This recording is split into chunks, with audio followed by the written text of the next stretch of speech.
आणि दशरथ राजा आपल्या पुत्र वधूंसह एक राजमहलामध्ये प्रवेश केला. तदनंतर रात्र दोन्ही पक्षाकडे अति आनंदित झाली. लग्न झालेला दिवस कसा असतो? आनंदित. पण व्याही टुक्कार गेला, भानगड करून गेला तर मात्र आनंद चालला जातो. आता हे दोन्ही व्याही सदाचार संपन्न, म्हणून जगामध्ये सदाचार वाढवला पाहिजे. आता सदाचाराची गोष्टच नाही आणि विचाराची गोष्ट नाही आहे की आपण दुसऱ्या माणसाला किती त्रास द्यावा याचा विचार राहिलेला असं आहे. त्यामुळे आनंद कमी झाला आहे. आनंद कमी झाला आहे. काय कारण आहे? तर सदाचार संपला. तदनंतर रात्र झाल्यानंतर महामुनी विश्वामित्र जनक राजाला आणि दशरथ राजाला विचारताय की तुमची स्वीकृती द्या, मी हिमालयावर निघून जातो. रामाचं लग्न लावलं, विश्वामित्र निघून गेले. कारण कळून चुकलं, शक्ती आणि ब्रह्म हे समानतेनं वावरले पाहिजे. विश्वामित्र आतापर्यंत शक्तीचा दुरुपयोग करीत होते. अध्यात्मशक्ती असो या क्षत्रिय शक्ती असो, त्याचा दुरुपयोग व्हायला नको. आता हे वस्तू ज्या आहे ना, याचाही दुरुपयोग व्हायला नको. या युगामध्ये वस्तूंचा सुद्धा दुरुपयोग होतो आहे आणि दुरुपयोग हा नाशाला कारण ठरतो. दुरुपयोग हा नाशाला कारण ठरतो. शेवटी त्याचा नाश आहे.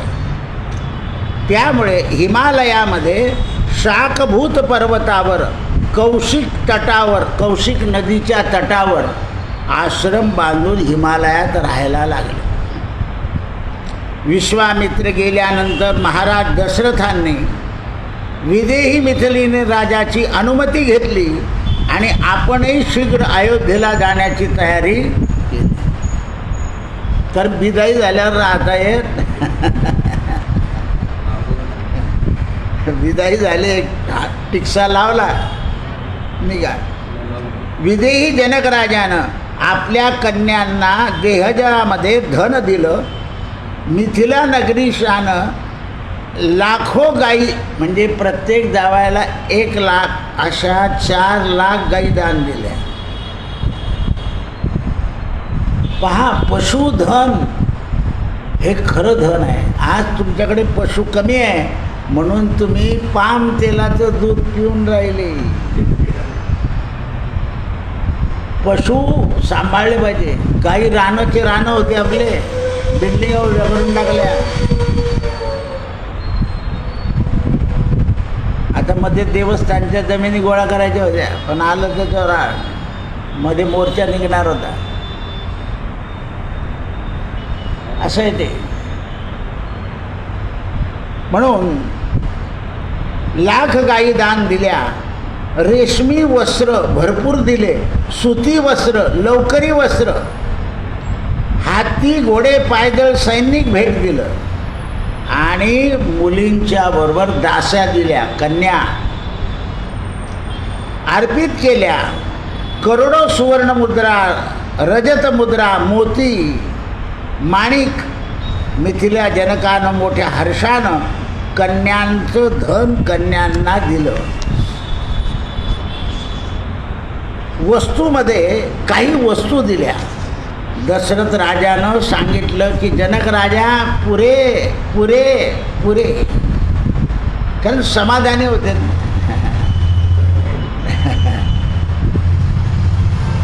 समाधानी होते. मिथिला नगरीश अर्ध्या सीमेपर्यंत पोहोचवायला आले तेव्हा दशरथ राजानं सांगितलं की आपण थकलेले आहात, आराम करा, परत पाठवा. अयोध्या नरेश दशरथ राजा संपूर्ण ऋषींसह सैन्यासह राजधानीकडे प्रस्थापित झाले. ऋषींचा समूह रामचंद्र बरोबर आणि पुरुष महाराज दशरथ एक भयंकर वादळ पाहिलं आणि वशिष्ठांना विचारलं, महाराज हे वरात घरी जाताना अपशकुन काय? पहा, दशरथ राजा घाबरले. अहो, मृग हा उजव्या बाजूने चाललाय, भूमी कशी विचलित होते. वशिष्ठ म्हणाले, राजा हे भयंकर पक्षी आपल्याकडे येत आहे, हे डावे उजवे जात आहे, काहीतरी अपशकुन आहे. परशुराम, माझं धनुष्य तोडलं, बस आल्यात. राजा दशरथानं वशिष्ठाचं वचन ऐकल्यावर मधुर बाणीनं विचारलं, महाराज या शकुनाचं अपशकुनाचं फळ काय? ते म्हणाले, राजा काही काळ आपल्याला स्तब्ध उभं राहावं लागणार आहे, विपरीत घडेल. वशिष्ठांना माहिती आहे, जामदग्नींना माहिती आहे, वामदेवांना माहिती आहे काय होणार आहे, पण बोलत नव्हते. काही लोक म्हणताना हे केलं तर काय होईल सांगा. आता कसं काय सांगा? अपशकुन हे तोंडातून बोलायचं नसतं. अमुक होईल असं नाही बोलायचं, कारण त्याचे दोष वाणीला लागतात. आणि रोज म्हणतात अनंत वाचाळ बरळ ती बरळ, आणि बोलता येतं, बोलायचंच नाही. अमंगल वाणी सहजासहजी मुखातून काढायची नाही, काढायचं ते मंगल. आणि जर मंगल घडत नसेल तर रामाचं नाव घ्यायचं गुपचूप बसायचं, कारण त्याच्यासारखं मंगल काही जगात. आत्ताच आमच्या दोघांचं बोलणं झालं ना की आपण आपलं वय झाल्यानंतर काही गोष्टी अपेक्षा आणि आकांक्षा त्याला काय घालायची? मर्यादा. जर आकांक्षा आणि अपेक्षेला मर्यादा घातल्या नाही तर पश्चात्तापाशिवाय दुसरं हातात काही येत नाही. कारण आपल्या मनाची स्थिती ते सहन करायला तयार नाही होत आणि मग मन उदास होत. नको आता देव उचलेल तर बरं, माहिती आहे की वेळ आल्याशिवाय जाता येत, तर तरी म्हणतो देव उचलेल तर बरं होईल. या बोलण्याला काही अर्थ आहे का? दशरथ राजा आकाशातून पक्षी ओकायला लागलेले आहे. राजा चिंतेत पडला. तेवढ्या वेळामध्ये जोरात वारा सुटला, पृथ्वी कंपायमान पावली, वृक्ष गडबडून पडले, दाही दिशांना भान राहिलं नाही. सगळी सेना, 4 नवरदेव 4 नवरी, दशरथ राजा, वशिष्ठ, वामदेव सोडून सगळे बेशुद्ध, कौशल्या सुमित्रा सुद्धा. भयानक वाद. अरे जा उघडे, भयानक वाद, सगळे बेशुद्ध झाले. त्यावेळेला जनक राजाला चेतना राहिली आणि धुळीनं सगळं आच्छादित झालं. त्या समयी राजा दशरथानं आपल्या क्षत्रियांना कोणीतरी मानवर्धन करत आहे हे कळालं. तेव्हा वशिष्ठ म्हणाले, काळजी करू नको, परशुराम येत आहे. आणि हा त्यांचा पराक्रम आहे, तुम्हाला मरू बिरू देणार नाही.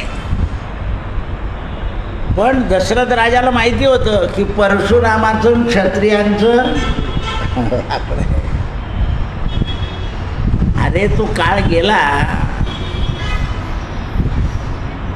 विध्वंसाचा सुद्धा काळ असतो. तो काळ गेला की ते शांत होतं. म्हणून आपण सुद्धा केव्हा केव्हा काही गोष्टीचं गोंधळ माजला की शांत राहावं.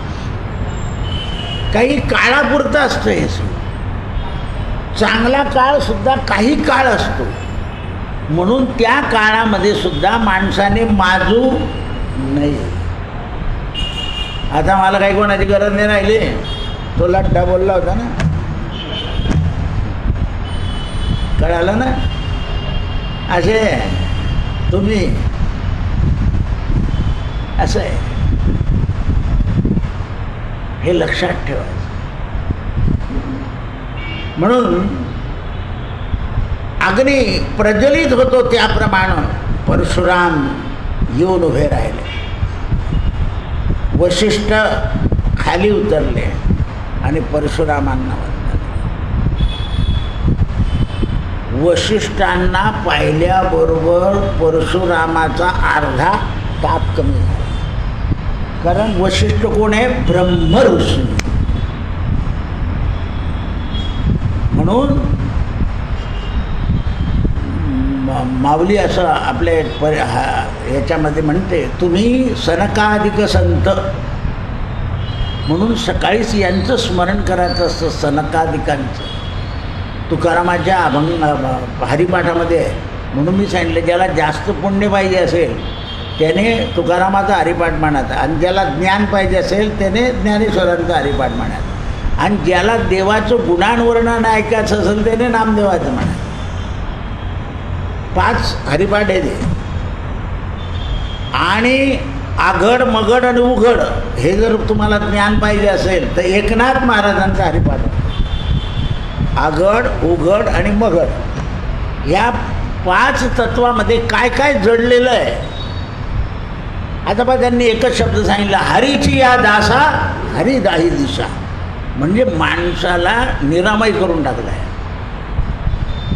हरीचा दास चारी बाजूला आहे. कोणती दिशा अपवित्र आहे ते आपण ठरवतो, ती कार्यरत आहे. अहो, उत्तरेचा पाऊस येतोच आणि दक्षिणेचाही, पूर्वेचाही, पश्चिमेचाही. 3 बाजूला समुद्र आहे, त्यामुळे पाऊस येणार. वारा चारही दिशेने येतो. पंचांगात दिलं असतं आज कोणत्या दिशेने वारा चालेल, कारण तो वायू आहे, तो सगळीकडे संचारतो. आपल्याही अंगात वारं आलं की आपणही जोरात काम करतो. ज्याच्या अंगात वारं येत नाही त्याचं काम ढिल्लं असतं. वारा त्यावेळेस भयानक अग्नी प्रज्वलित होतो. त्याप्रमाणे परशुराम क्रोधायमान झालेले होते. वशिष्ठांना पाहिल्याबरोबर अर्ध तेज केलं. दशरथ राजानं सुद्धा परशुरामांना नमस्कार केला. आणि तेवढ्या वेळात परशुराम म्हणाले, कोण हा राम आहे? भगवान म्हणाले, श्रीराम. आता राम शब्द आहे, पण लग्न झाल्यामुळे श्रीराम. सीताराम आपण श्रीराम म्हणतो, हे उत्तर प्रदेशचे लोक सीताराम म्हणतात. आपण श्रीमध्ये श्रीवाचक आहे म्हणून संसारी माणसाला श्री शब्द लावला जातो. आता हे शब्द लिहिण्याचे काम परमपूज्य जर लिहिलं ना तर काही लिहायचं नाही. परमपूज्य याचा अर्थ की तुम्ही परमपदावर गेले. हल्ली सद्गुरू परमपूज्य श्री नारायण महाराज, आता श्री गजाला आणला. एवढे भूषण एवढे लावतात. मृदुंगाचार्य, गायनाचार्य म्हटलं की त्याच्यामध्ये सगळं आलं. पण या कलियुगामध्ये शब्दाचा भडीमार इतका झाला आहे किती विचारता सोय नाही. मोठे मोठे घोषवाक्य कोणते कोणी कुठेही उच्चारतात. ते LIC म्हणते योगक्षेमम वहामी, असं आहे.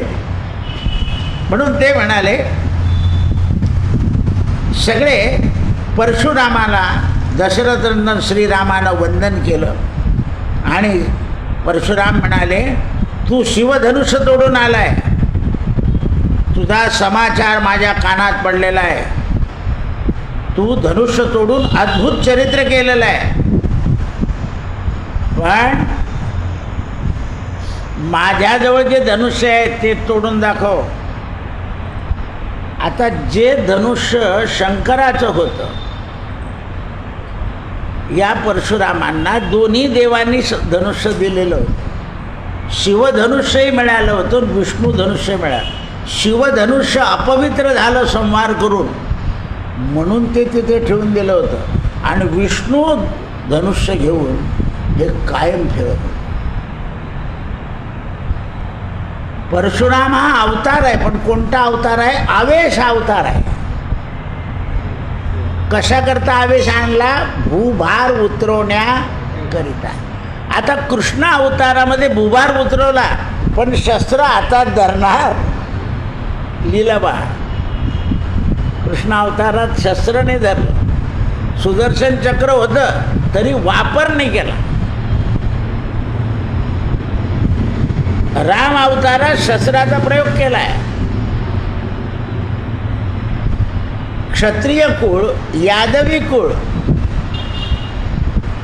कारण यादव मारलेच होते,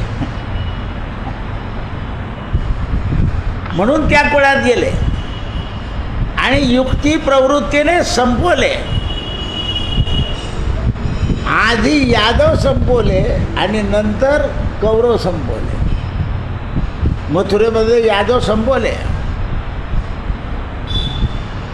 आणि त्यावेळेस माझ्या या विष्णू धनुष्यावर प्रत्यंजा लावून बाण चढून दाखव. भगवान रामराय म्हणाले, प्रभू आपल्या इतका पराक्रम मला कसं करता येईल? ते शिवधनुष्य निकामी झालेलं होतं, म्हणून मला तोडता आलं. हो, आपलं शौर्य दाखवलं मी. आपल्यापेक्षा वीर माणसाच्या समोर आपलं वीरत्व दाखवणे, मग एखाद्या वेळा काम करता करता कर्तृत्व दाखवावं.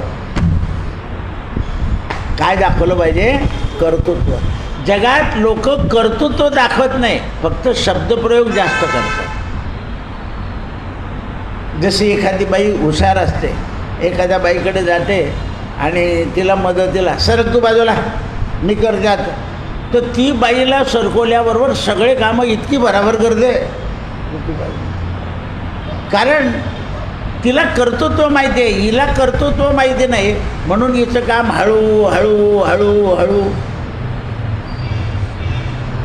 माणसामध्ये कर्तृत्व दाखवता आलं पाहिजे, आणि कर्तृत्व दाखवताना बोलायचं नाही, करून दाखवायचं आणि आलिप्त व्हायचं. करून दाखवायचं आणि आलिप्त व्हायचं.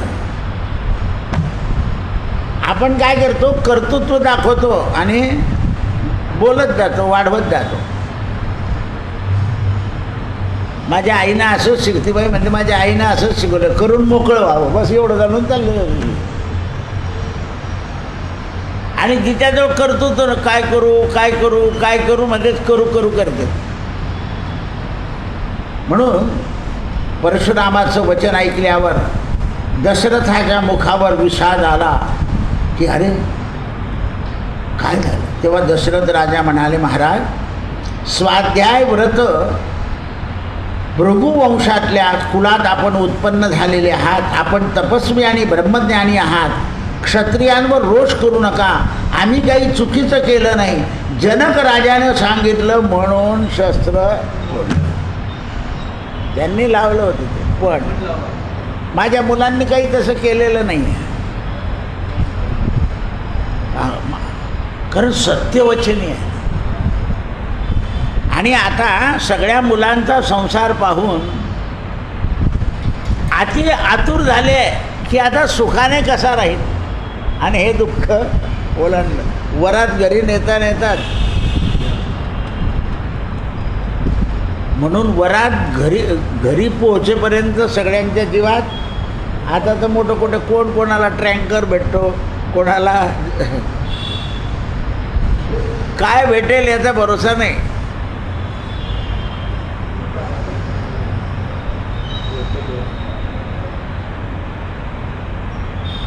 म्हणून त्यावेळेस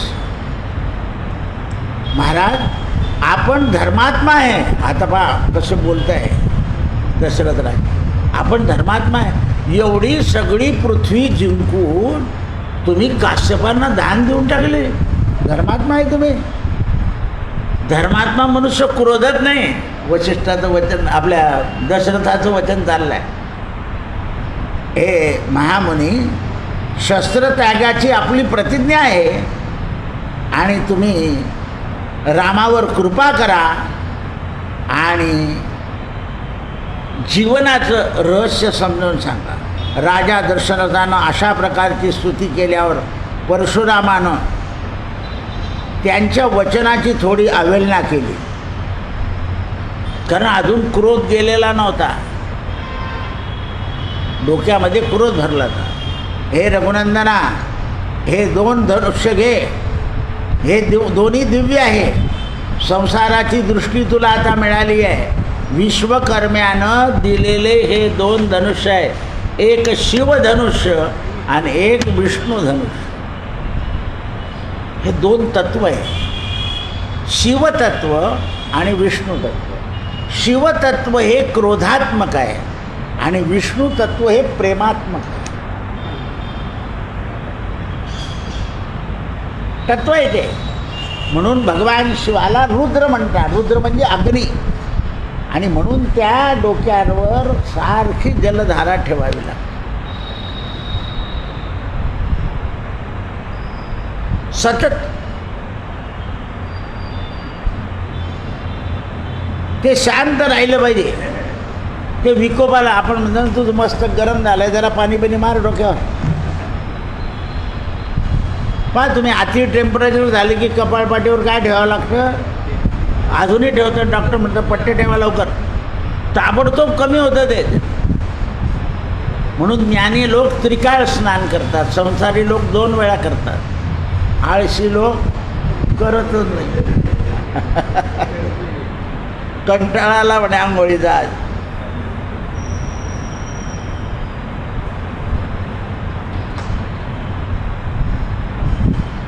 दुर्धर धनुष्य तोडलं गेलं आहे.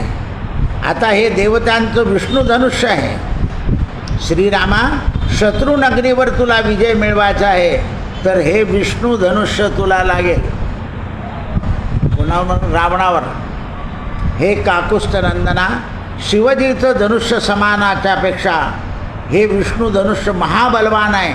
याची परीक्षा ब्रह्मदेवानं केली आहे.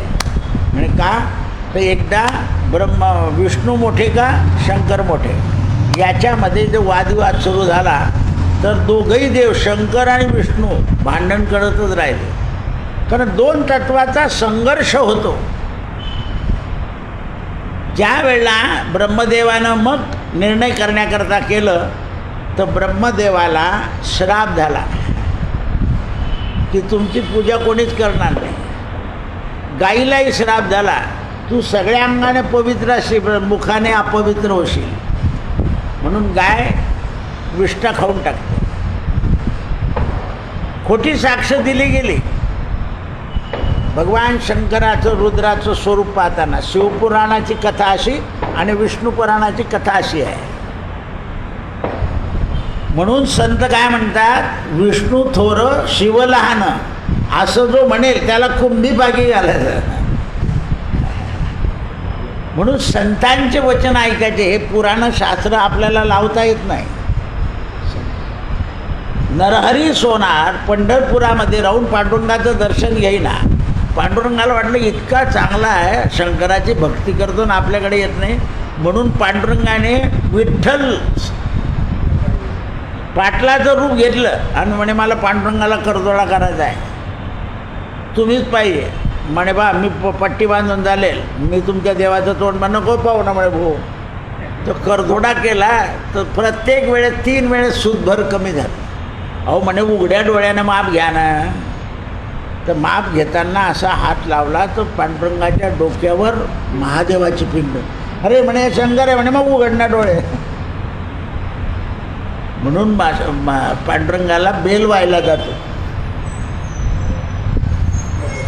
असा देव नाही, दोन्ही देव एकत्र आहे या पांडुरंगामध्ये. महादेवाला वरती महादेव आहे आणि तरी हे अज्ञानी लोक म्हणतात ना अरे ऐकणार सुधरतच नाही. आत्ता मी कोणाला तरी सांगितलं नाही ना होणार असं करून नाही होत. भेद मागवतात, तोंडाने म्हणता भेद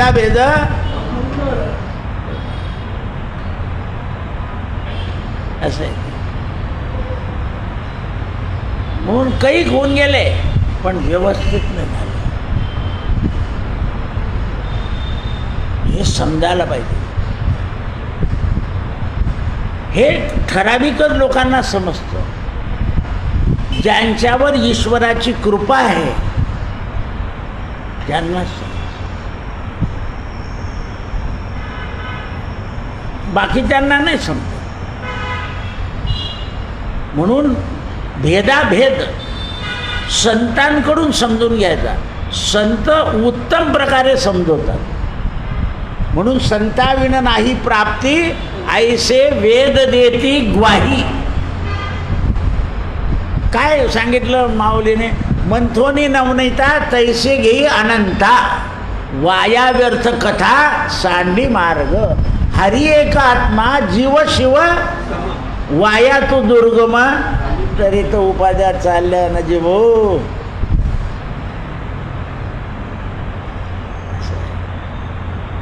आतापर्यंत हे लोक महादेवाच्या मंदिरात नाम सप्ताह करायचे नाही. आत्ता सुरू झालं. आता सुरू झाले, भागवत सुरू झाले महादेवाच्या मंदिरात. महादेवाच्या मंदिरवाल्यांनी पैसे वाढवून दिले. आमच्याकडे कीर्तनालय आलं तर 11,000 रुपये चालले गेले.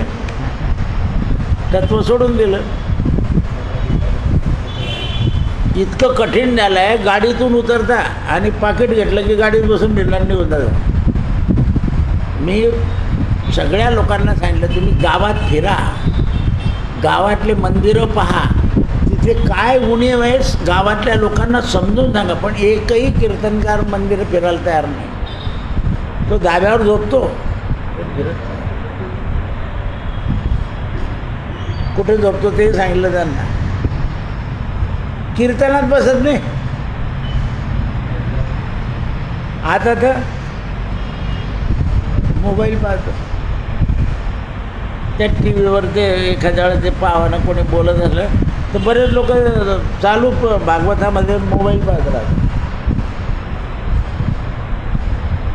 काय उपयोग आहे? तर ही बुद्धी झाली पाहिजे. ते म्हणतात, परशुराम सांगताय की दुर्धर धनुष्य हे आणि विष्णूचं धनुष्य हे दोन्ही स्तंभित करून टाकले भगवंताने. भगवान विष्णूचा पराक्रम, शिवाचा पराक्रम सम आहे, पण कोणाला? रामा, शत्रुनगरीवर विजय मिळवण्याकरता हे वैष्णव धनुष्य तुला उपयोगाला येईल. मला प्रत्यंजा लावून दाखव. म्हणून भगवंताने रामाने परशुरामांना नमस्कार आणि धनुष्य घेताना एक क्रिया केली. काय केलं? त्यांच्या हातातून धनुष्य घेताना आपले दोन्ही हात असे गेले. काय क्रिया केली? प्रसाद म्हणून धनुष्य घेतलं. आता प्रसाद द्यायचा म्हणजे देणाऱ्याच्या मनातला रोष गेला.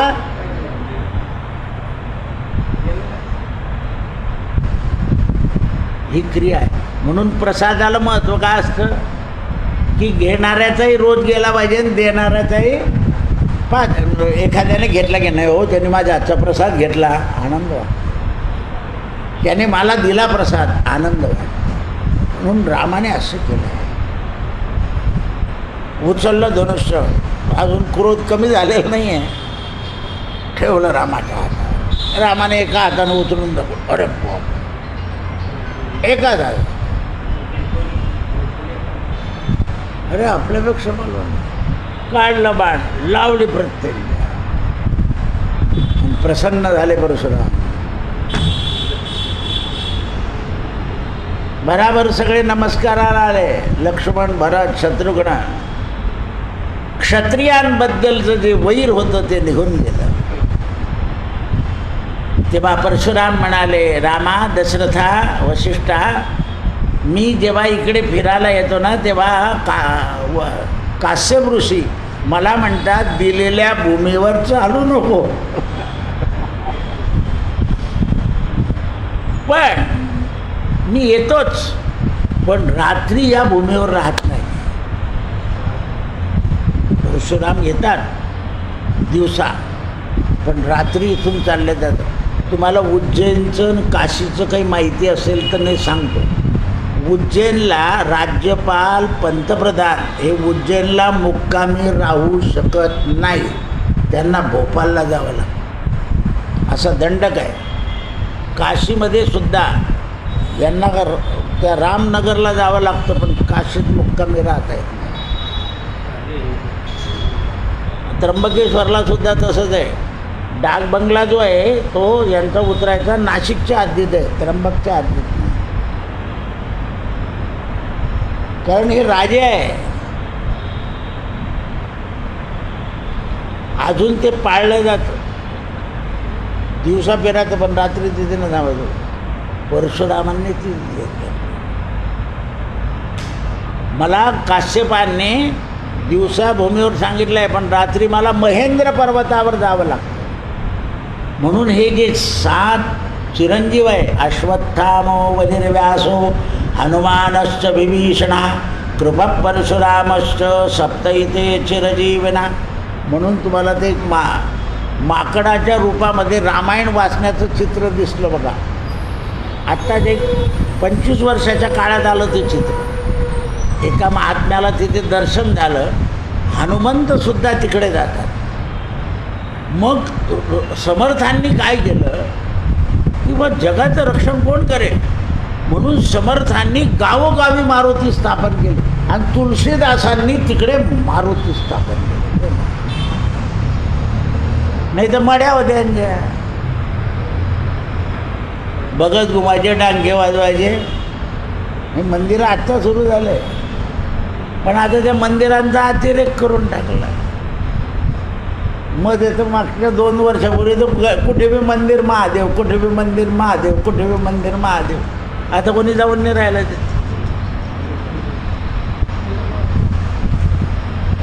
असं नाही करायचं. तुम्हाला उपासना सांगायची होती ते घरी करायला लावायची होती लोकांना. असं नाही करायचं. सर्व भेंडी पर्व काळ होतो, पण कोण सांगेल? जो तो आपलं मत, जो तो आपलं मत. म्हणजे ओस पडले ते महादेवाचे मंदिर, कोणी पिंपळाखाली, कोणी याच्या खाली, त्याच्या खाली, त्याच्या खाली करून टाकलं.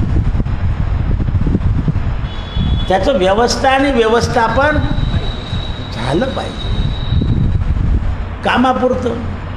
म्हणून शंकराची मातीची पिंड करून, वाळूची पिंड करून पूजा करून विसर्जन करायला सांगितले आहे ना.